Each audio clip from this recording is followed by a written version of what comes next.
Ako nga pala si Paulo, nagbebenta ng bato. Bato na may halong buhangin at simento.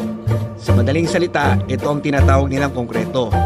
Madalas sa mga biyahe ko, akala nyo nagro-road trip lang ako, pero ang totoo, naghahanap talaga ako ng mga proyekto. At kung gusto nyo ng tamang sukat at magandang kalidad ng konkreto, sabihin mo lang kung saan ang lokasyon mo at walang 24 oras, nandiyan na ako para bisitahin ang proyekto mo.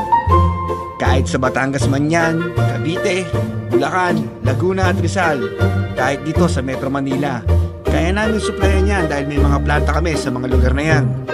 At syempre, direkta ka sa planta kaya wala ka nang alalahanin. Sigurado at garantisadong tama ang konkreto na darating sa proyekto mo. Kahit residential man yan, commercial building, warehouse at land development, at kahit na mga DPWH project. Kaya ano pang iniintay mo, mag-message ka lang sa numerong ito at ako mismo ang aalalay sa'yo hanggang sa matapos ang proyekto mo.